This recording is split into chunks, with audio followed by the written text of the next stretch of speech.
Alright, ladies and gentlemen, I'm here on the show. I'm here to talk about some NBA news. This is my first NBA news video of the day. I'll do another one where all the other trades happen today, because today is the NBA trade deadline. I'll probably do another NBA news. I'm sure there'll be a lot of trades that happen, so be on the lookout for that. But let's talk about the current news on the show.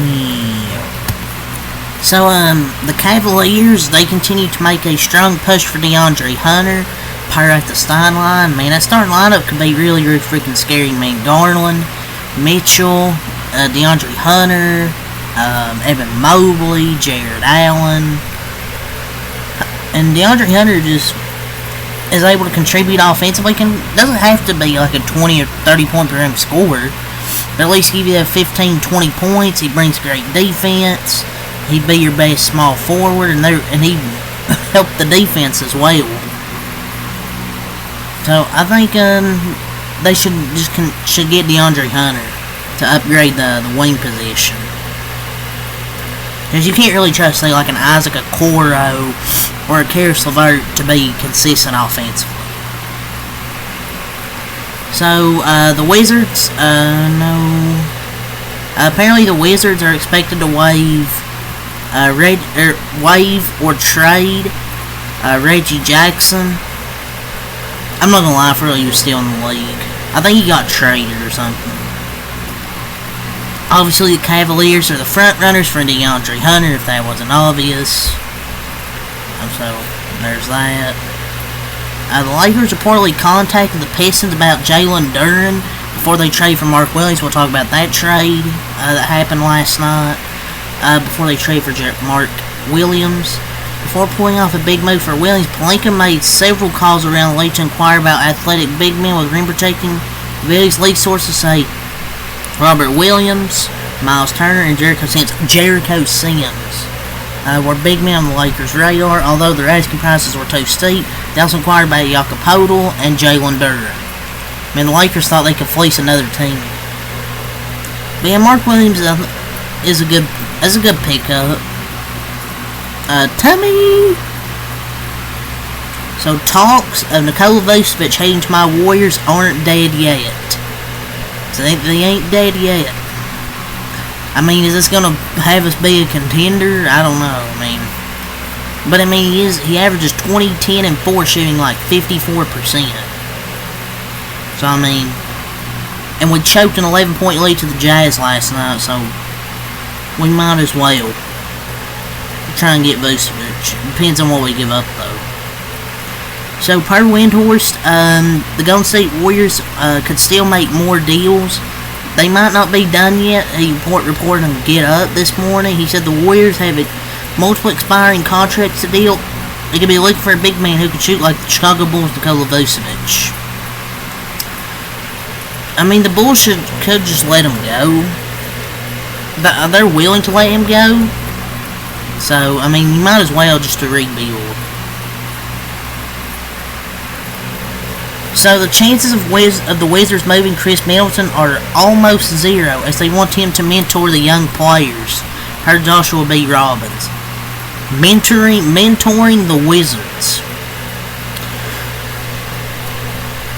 Oh my God, he's gotta be held hostage. This is really a hostage situation. He's in that Udonis Haslem role at 33 years old. So, apparently, there was a deal in place that would have sent Kevin Durant to Golden State, Jimmy Butler to Phoenix, and Andrew Wiggins to Miami. But Durant apparently stepped in and shut it down, per Windhorst to ESPN.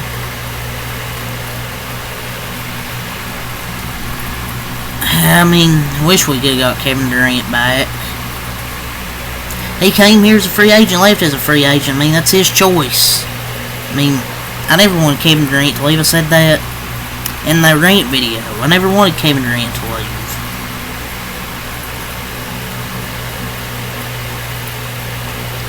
I just blame Draymond. So the Golden State Warriors reportedly underestimated Kevin Durant's coldness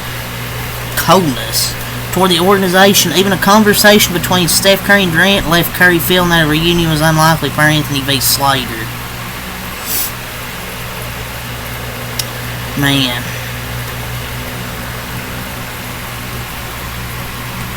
But I mean, most of the fan base was like, oh, we don't need them.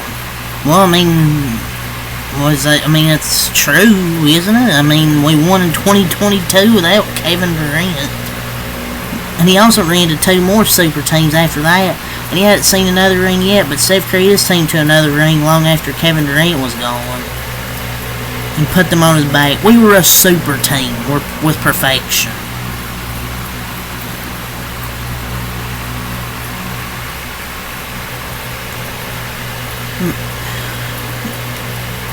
So yeah, whatever. I guess maybe they underestimated how unlikable Draymond Green is.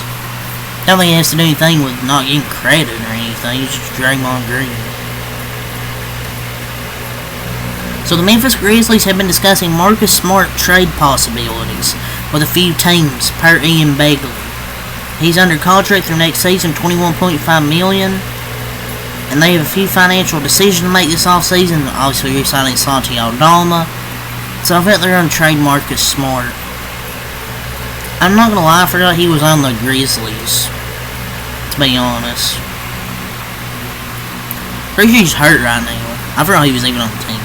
The Orlando Magic reportedly contacted the Chicago Bulls about Kobe White's availability. They need more offensive players. And I think this will be a good score they can add, depending on what they have to give up.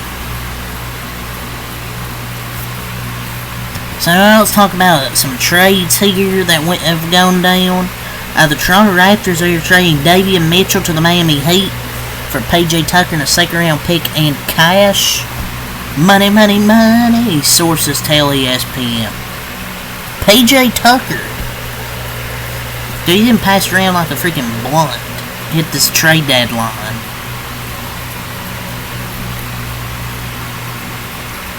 PJ Tucker getting passed around is like so freaking funny right now. He was so excited to get back to Miami and he gets traded. See, there's that. Also, this isn't trade deadline news, but this is just general news. Thunder star Chet Holmgren is off the team's injury report, clearing the way for him to return to action Friday against the Toronto Raptors in OKC. At 49, at a 40-9 record, Thunder's remainder of the regular season will feature reintegrating Holmgren into the young rising title contender. Man, they've been on top of the league even without this demon. And he's going to be back. Not a bad addition. The Los Angeles Lakers are trading Dalton Knecht, Cam Reddish, a 2031 unprotected first-round pick, and a 2030 pick swap to the Charlotte Hornets for center Mark Williams, sources tell ESPN. But, I mean, I know you're probably questioning why they traded Dalton Knecht, and I kind of did at first, but they needed a center.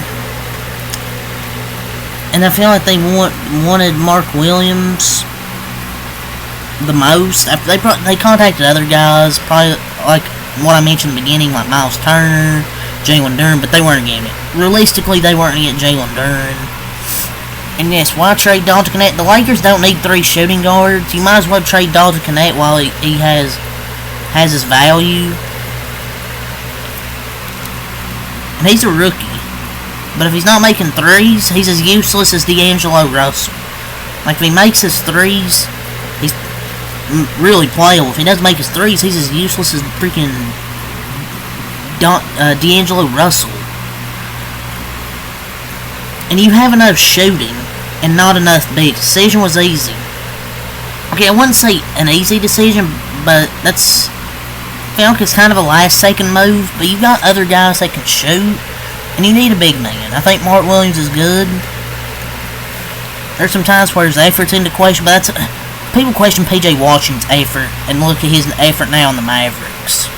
He's a much better player than he was on the Charlotte. And Mark Williams is 6 months younger than Knecht and fit the center position perfectly, because they need a center. Oh, his defense is terrible.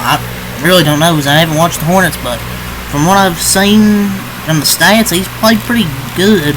Maybe his defense is the best, but he probably wasn't played with much effort.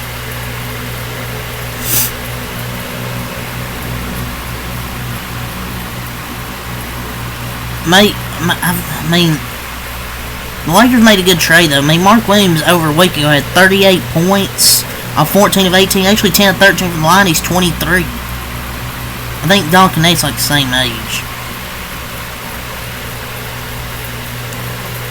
I mean, I'm not really that high on Dalton Knecht, but I mean, I don't think he's that like bad. But his ceiling is like a spot-up shooter. That's just my opinion, though.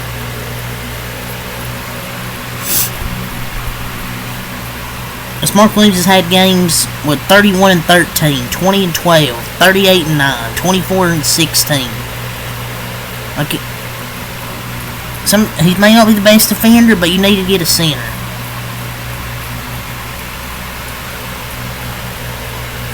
He was a necessary sacrifice, because, I mean, you don't really have anybody else to trade. And he's a rising 7'2" center. He has athleticism and verticality. And the Hornets get draft capital, Dalton Knecht, who they can develop. And we'll see how Mark Williams does with Luka. I mean, it's not really that bad of a trade, because both of them are 23.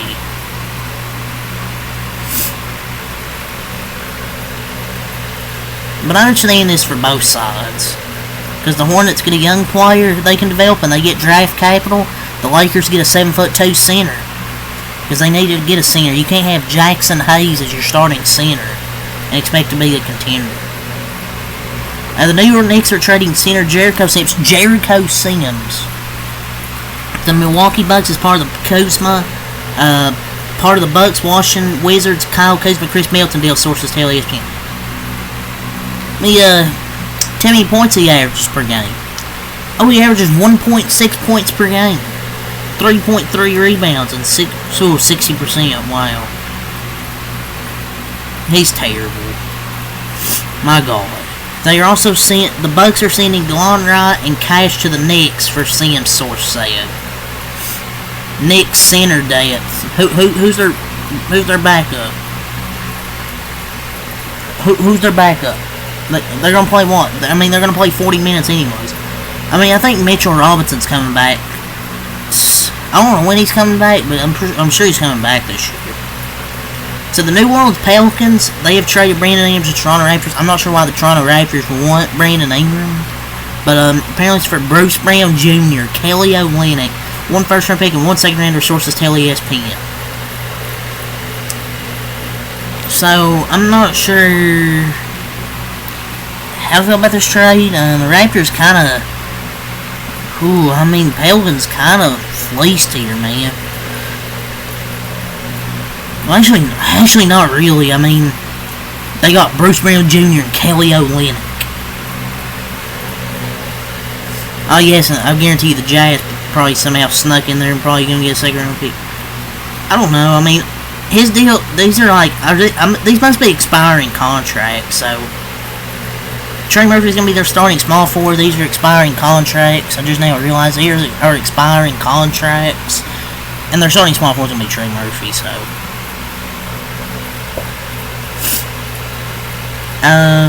Lonzo Ball and the Chicago Bulls agreed to a 2-year, $20 million extension.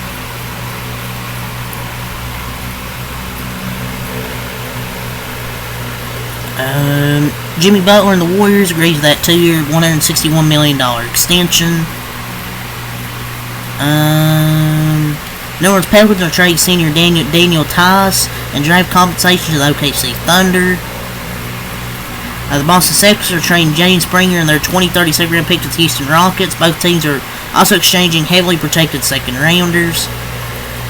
There's that. Yeah, that's all I'm going to say here for this NBA news. I might do another one later. Depends on all the trades that happen, if I have enough to talk about.